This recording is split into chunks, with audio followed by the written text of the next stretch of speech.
Assalamu alaikum wa rahmatullahi wa barakatuh. My name is AbdulRahman Gaddafi Yassin, and this is Show Me the Market. There is a new cab in town known as FARAS. Today I'm engaging with Khalid AbdulRahim. He's the marketing supervisor of the FARAS company in Nairobi. He's going to tell us more about the company and the goodies that they have in store for us.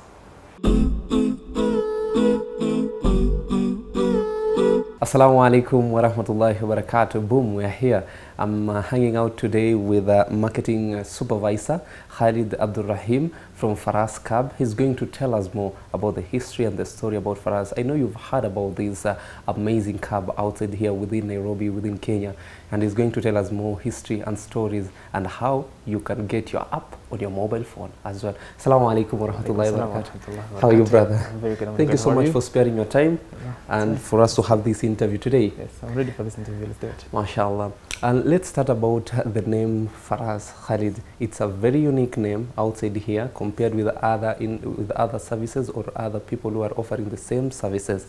Where does the name derived from? So FARAS, also known in Swahili as Farasi, as we know, it's a Swahili word known for horse, and horse is known for transport. So we thought of, we wanted to come into this transport business, so we thought of a name that's fitting for transport, you know, and so we thought a horse is in the transport, is a transport thing, so we named it Farasi. Wow. And FARAS. So we decided to remove the I and call it FARAS. MashaAllah. And that's a good idea. You know, outside here within the country, there are many people offering the same services which FARAS is offering.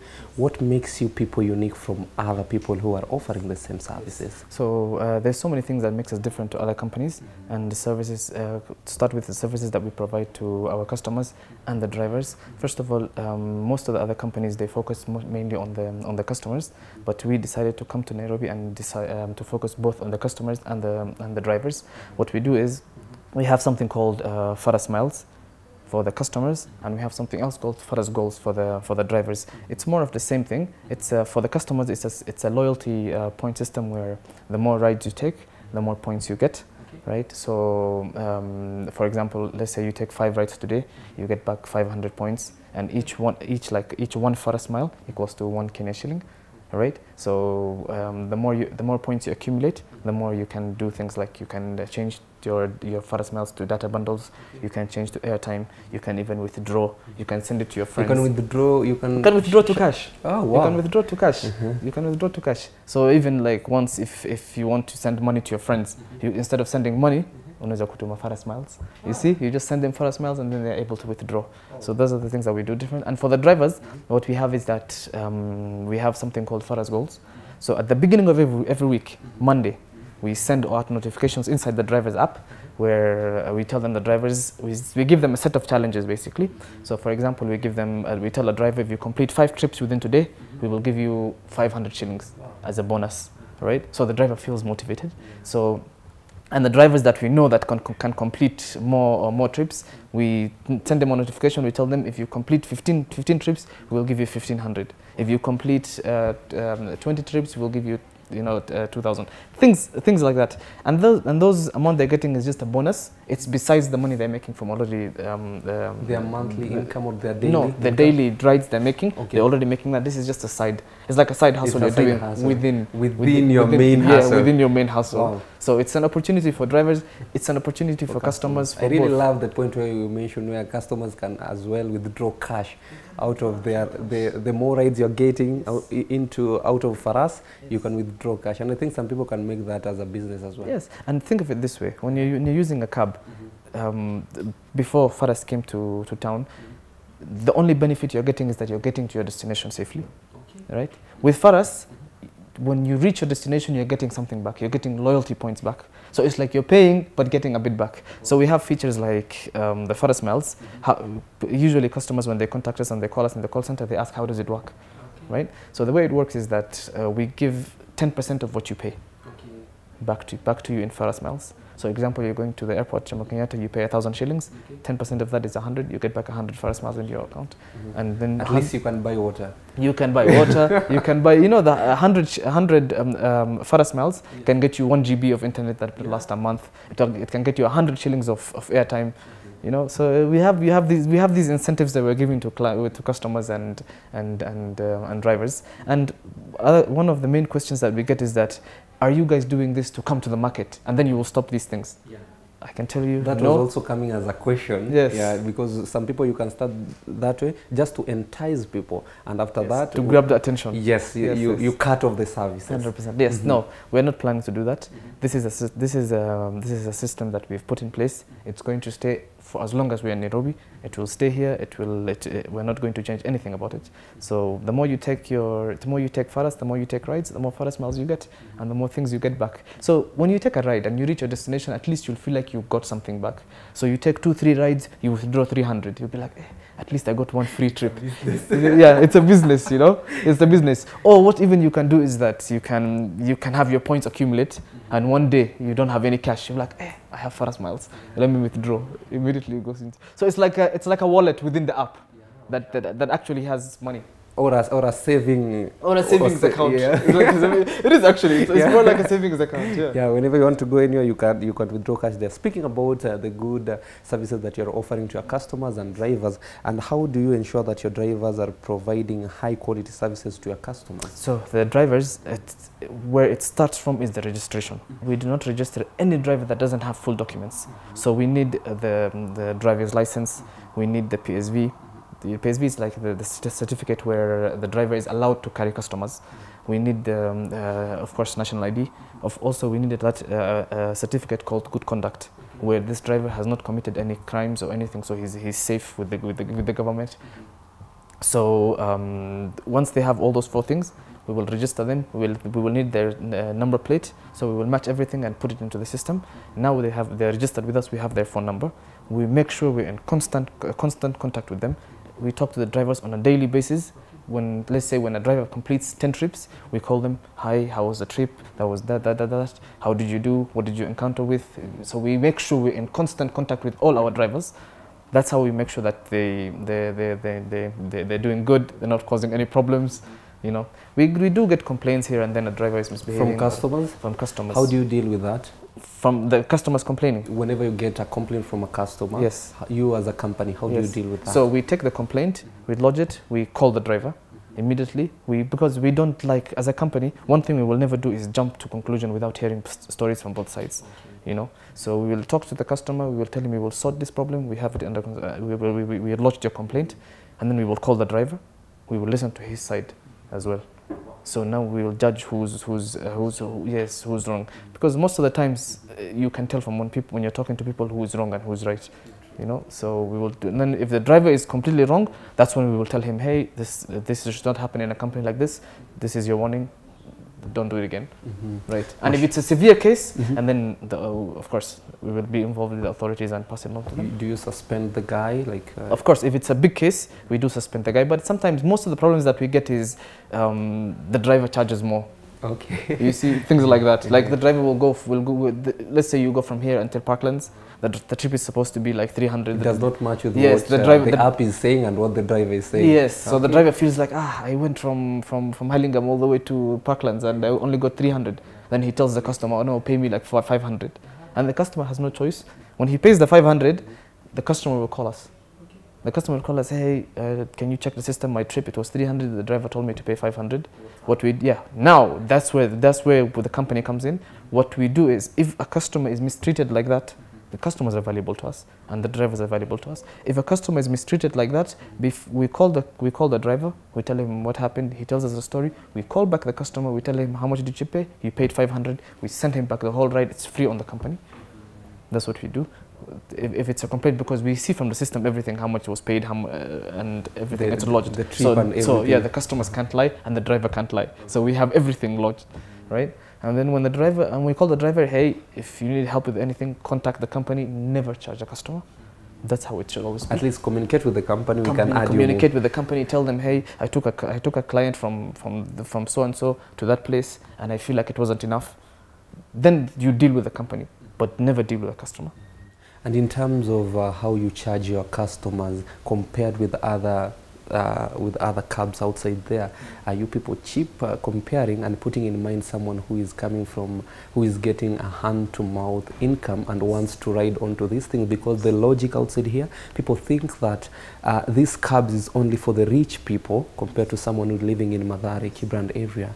What can you tell them? So what I would say is that we have fair prices for all, for most of the people in Nairobi. What we do is we do a 25% discount to all trips that you take. Now, how is the 25% divided is the question. So for example, 10% you get back in FARAS miles. So basically you pay 100 shillings, you get back 10%, you get back 10 shillings in FARAS miles. That's already a discount, right? And then the 15% discount is cut from the fare that you're going to pay. Does that make sense? So you get, as a customer, I get 25% discount, right? But the question is, if we're giving discounts to the customers, what about it? Is it affecting the driver? Yes. Because the driver is getting paid less now. Because some people, they complain. Yes. Some of your drivers complain. Yes. Yeah. Now, as a company, what we do is, if we give discount to the customer, we are the ones who refunds the driver. Okay. You see? Because how do we refund? At the moment, we are charging 0% commission. Does that make sense? Yeah. We're charging 0% commission at the moment because, of course, commissions will eventually come, because that's how the company makes money eventually, the profit. And we like to be honest and transparent. You know, other people, when they come to the market, they say, "Oh, we're doing 0%," blah, blah, blah. But it's, you know, we have to be honest with the clients. We have to be honest with the drivers. Yeah. We will eventually bring a commission rate, but at the moment we're giving the commission that we were supposed to get as a company. We're giving it to your customers. We're giving it as a discount to the customers, and the driver is getting his full pay. Wow, does that make sense? That's great, and I think this is covering everyone outside there. Yes. So you should not mind whenever you want to go anywhere. FARAS is where to be. So far, so good. MashaAllah. Khalid, after you mentioning that your discounts and you divide it into your drivers and into your customers, you as a company, how do you make money? Of course, we have a plan for every step that we take. We have a strategy with every step that we take, of course. And with the 0% commission, there's no money coming into the company now, but it's all part of the plan.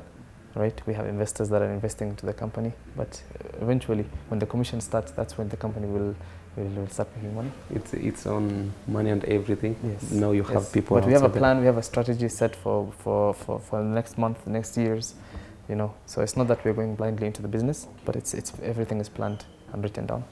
Inshallah. Let's speak. What are some of the key metrics that you use to measure the success of your cab company, and how do you track them over the time? So that question divides into two, on the customer side and on the client side, even on the company side, but majorly it's mainly on the customer and the driver. We start with the customer. The things that we focus mostly on is that the customer, the trips are affordable, right?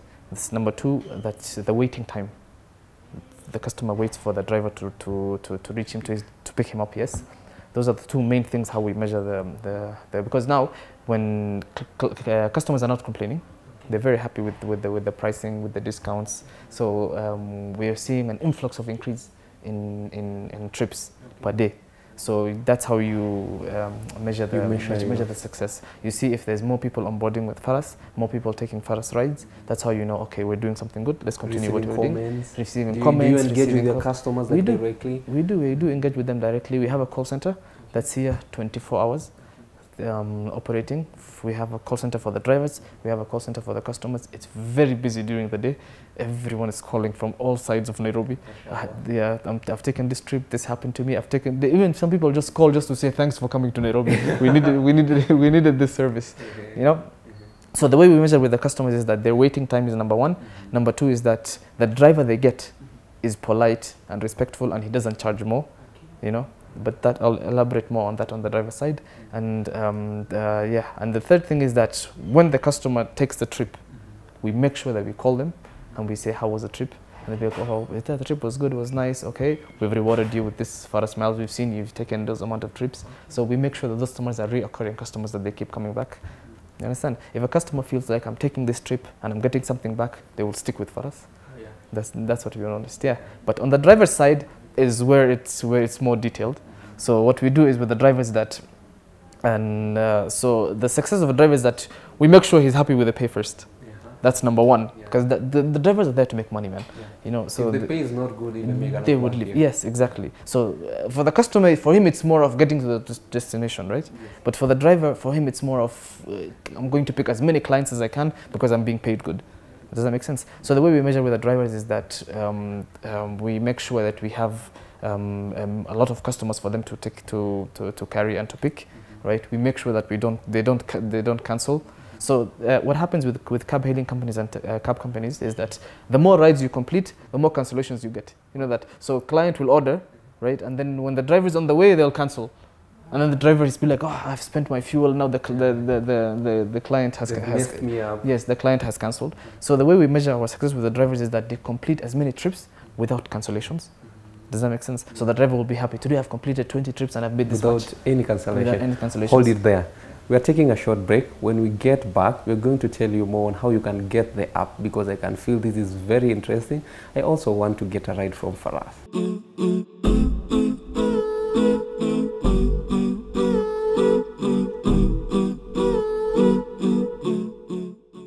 Assalamu alaikum and welcome back. Today we've pitched our tent at FARAS headquarters here in Nairobi, and we're speaking more about the success of this business and everything. And before we took a break, Brother Khalid, you're speaking about the matrix of success into this thing. Is there an additional point you would like to share? Yes, there is. So the way we measure the metrics is that we also measure it with our drivers, as I was saying.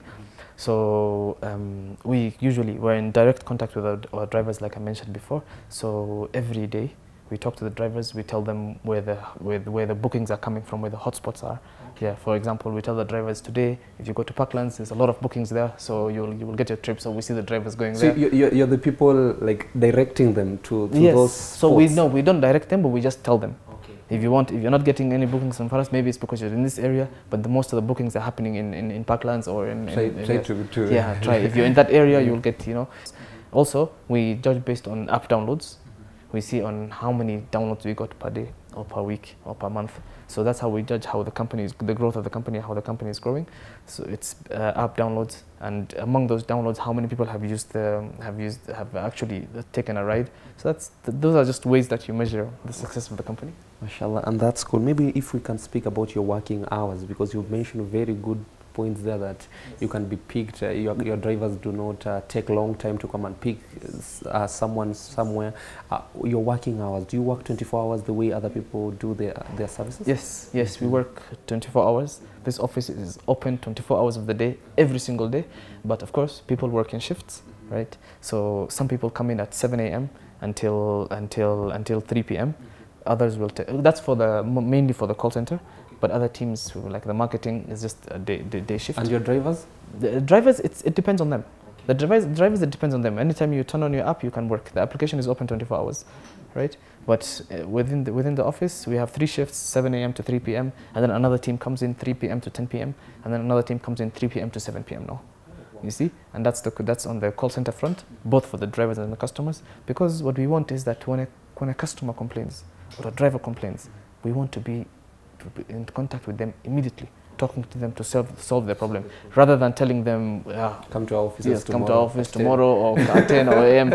You know, sometimes when, let's say there's a robbery that happened, they need someone to talk to immediately on the spot, and we make sure that we're there. So when you call FARAS, you will be talked to within few seconds, less than 5 seconds. A customer service representative will be talking to you. Wow, mashallah. So in FARAS, customer is a king. In FARAS company, customer is a king. Yeah, customer is a king, driver is a king as well. We focus on both sides. MashaAllah, that's good. You know, out of what you're speaking and how you're explaining this thing, there was a motivational factor for you guys to open such a company.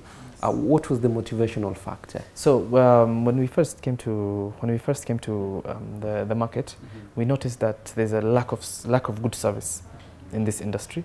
You know, so we decided to come because every time before we opened this company, we were cab users ourselves. Okay. You know, everyone in Nairobi is using cabs. You know, so we've seen the deficiencies, we've seen the customers complaining, we've seen the drivers complaining. So it's we decided to come and be a problem solver rather than be part of the problem. That was the motivation. We decided to come here. Actually, a lot of people need this service. A lot of people are complaining. The drivers are complaining. The customers are not happy. So let's be the solution for all these people that are complaining. That was the motivation. So you came in as a game changer. We came in as a game changer. We came in to solve problems that Kenyans have. Khalid, if you can speak about the trends that are emerging into this cab industry, how do you people plan to join them? So there are so many trends that we are planning to incorporate into our company that are happening all over the world, but we're yet to see in Kenya. So one of them is a trend called carpooling. Carpooling is basically where you share a trip with a complete stranger.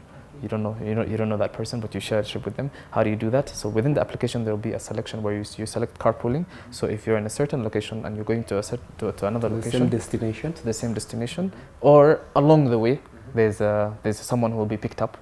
Does that make sense? So that person and you will be sharing the fare. So it will be cheaper for both of you, but you'll be reaching, at the end of the day, you'll be reaching your destination, and that other person will reach their destination. Does that make sense? But that's an application. That's a choice that you can make within the application. If you want to ride by yourself, you can. But if you want to ride with the carpooling because it's a cheaper price, you can also select that. Okay, because they wanted to. Some people, they want privacy and they want to be alone. That's why because if you're a private person and you want to be alone, you have the choice where you can ride by yourself, and you don't carpool. But if you want the choice for the carpooling, also you can select that. It's a trend that we are planning to incorporate into the company, but it's not available yet. But we're planning to incorporate it. So that's how we keep up with the trends. We look at what's happening around the world into the cab hailing services, and we try to bring them. We also have the electric cars and the electric motorbikes, the boda bodas. Those two are more on the environmental friendliness side for the emission and all that. So we try to bring, if you want to have an electric car to drive you, it will be available. We are here to explore. Yeah, we're here to explore. So the main point is that even people with disabilities, we don't want to deprive them from this service, because even they want to go to places, and as much as we want to go to places, right? So we don't want to deprive them from those services. So we provide even services for people with. So the whole point is that we want to serve everyone within Nairobi and eventually within Kenya. And let's speak about your drivers in terms of protocols of safeties.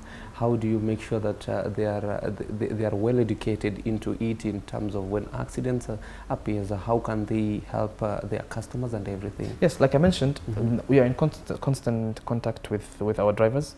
We call them on a daily basis. And before we register them, they go through a very strict vetting system where we know this person hasn't committed any crimes. This person has all his documents straight. So when we register them, we upload their documents. They wait for a few hours to be approved. Once they're approved, they get to start working.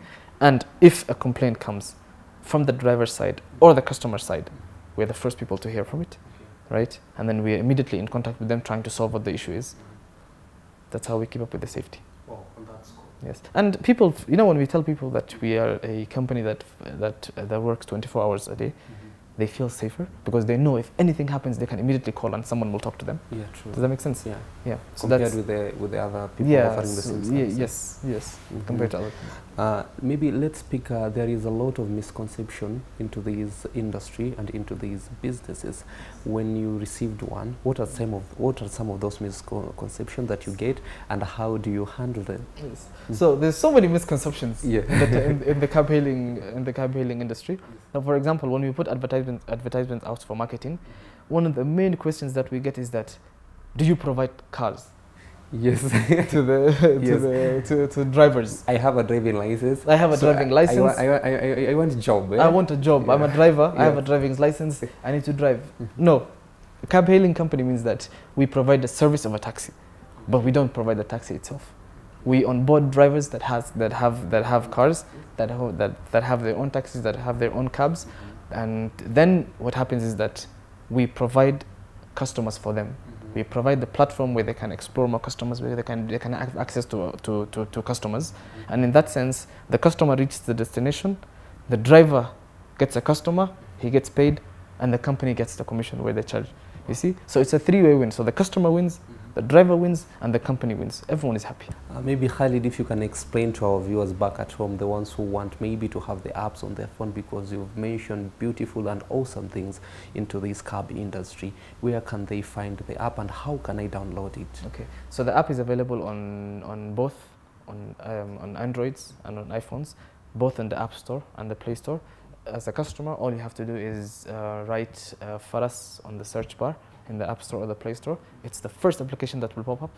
And then you just download that app. And as a driver, we don't actually call them drivers, we call them captains. Captains? Yes, wow. Captain of your own ship. FARAS, so FARAS the captains. So if you want to download the FARAS Captains app, you can go to the same Play Store and the App Store and you download FARAS Captains. Yes, upload your documents and you will be approved within a few hours. As we wind up, maybe if you can speak about an advice that you can give someone who wants to major into this industry, what can you tell them? And apart from this industry, many people want to start their own types of businesses. What type of advice can you give them?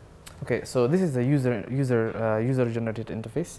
So the advice that I would give is mostly that focus on the drivers as much as you focus on the customers, because you can't have this service without the drivers and you can't have this service without the customers. They both complement each other, they both go hand in hand. So mostly what people do is that they focus more on the customers because they're the ones who are paying, right? And the drivers are being paid. But what they forget is that who is doing the service if the drivers are not available? So we really focus, we put a huge focus on the drivers. So what the main advice I can give is that you make sure you focus on the drivers as much as you're focusing on the customers. Make sure it's equally focused. Don't put your attention one place and forgetting the other side. Because once the drivers don't feel like you're giving them enough attention or you're giving them enough for what they need, they will start not to turn on the app. And the moment the drivers stop using the app, you lose customers. Does that make sense? So you need drivers as much as you need the customers. That's the advice I would give. Khalid, let us speak about, you're new in Nairobi and the competition is high comparing with other people offering the same services to people outside here. How are you going to make sure that you stay ahead in competition? You see, the thing that most people in Nairobi don't understand is that in this business, the taxi business, the competition is not very high actually. There is only, I think, about 2 to 3 other apps that are big. Other apps are fairly small, and combining all the companies that are doing this service, they only have 20% of the market. Does that make sense? Yes. So there is 80% of the market to be explored because most of the companies are only in Nairobi and in Mombasa. How many cities are in Kenya? Does that make sense? There's so many cities that don't have these taxi services. So what I would say is that there is competition, but we're not worried. Whenever you're starting a business, whenever you see a challenge, you go in with full confidence and you believe in yourself, you can do it. You don't look at the competition. You see what they're doing. You recognize their work. You appreciate the work they're doing for the country, but you focus on your lane. You do what you have to do, and you strategically plan, and you know every step that you're going to take next is going to be eventually going to bring back the company, the investment that you made. You just have to plan yourself hard. Yes, you just have to plan yourself very well, invest well as well, because without investment nothing works, right? So you invest well as well, and you go from there. But the main thing I would say is that you don't feel scared because there's competition, because even other companies, the biggest companies, when they were starting, they had competitions. And now they have the whole market. They have name, they have the whole market. So what I would say is, don't look at the competition, recognize what they're doing, appreciate the work they're doing, but don't be scared. Go in with confidence and go get your share in the market. That's what I would say. That's cool, and I think you can take that to the bank. And later, if it cannot work, come back to Khalid and question him. At that point, we don't have much to say. Thank you so much, Khalid, for sparing your time and have this awesome conversation with us. And this is Show Me the Market, and we're really happy and humbled to have you today. And you, my viewer back at home, I really thank you for sparing your time and to watch the show. This is Show Me the Market, and my name is AbdulRahman Gaddafi Yassin, and our guest today was Khalid AbdulRahim.